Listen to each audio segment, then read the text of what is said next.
Cet homme est né en 1809.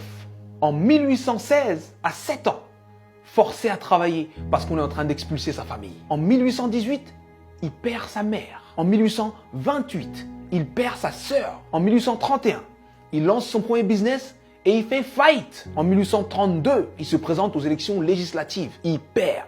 En 1833, il emprunte de nouveau de l'argent pour créer un business qu'il lance et qui fait faillite encore. En 1835, il rencontre une femme merveilleuse, il tombe amoureux d'elle, il se fiance et elle meurt.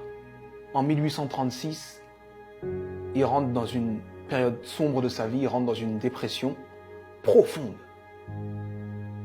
Et il reste alité pendant 6 mois consécutifs. Mais il se relève. Il se relève et cette même année, 1836, il se représente aux élections législatives et il perd de nouveau. En 1840, il se présente pour être électeur. Il perd. Et en 1842, il rencontre la femme avec qui il va finir sa vie, sa femme. Il tombe amoureux, il se fiance, il se marie et elle lui donne 4 enfants. Et il en perd 3. En 1843, il se présente au Congrès et il perd. En 1845, il se présente de nouveau au Congrès et il perd de nouveau. En 1850, son fils meurt.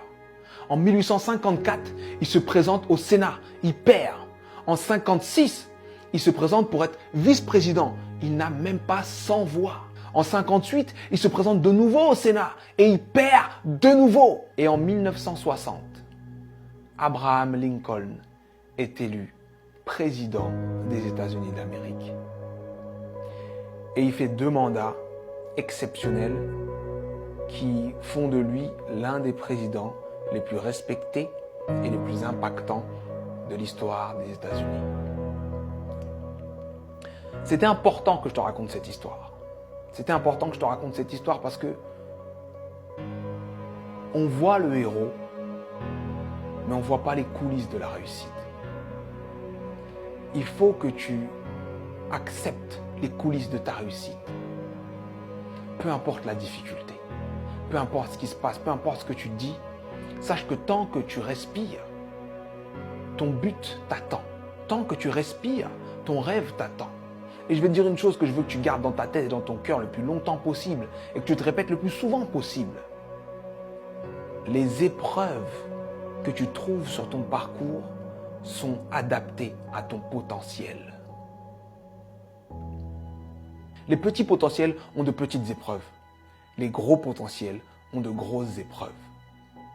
On peut tous, dans nos vies, prendre des feuilles, noter les dates des moments les moins drôles de nos vies, les moments les plus difficiles de nos vies, et faire une liste comme celle que je viens de faire pour Abraham Lincoln. Mais sincèrement, je pense que Abraham Lincoln faisait l'inverse. Pour avancer dans les coulisses de la réussite, pour avancer face à toutes ces épreuves, il faut se focaliser sur ce qu'il y a de bon, de positif et ce qui nous donne envie d'avancer. Donc, je sais que ça peut être dur d'être au cœur de la tourmente, ça peut être dur de perdre des gens, de faire face à l'échec encore et encore et encore. Mais concentre-toi sur ce que tu es en train d'essayer d'accomplir et accomplis-le. Et je peux te garantir que parce que tu es passé par là, tu as changé l'ampleur, le sens et le goût de ta réussite. Alors traverse ces épreuves. Elles sont adaptées à ton potentiel, elles sont là pour te faire grandir.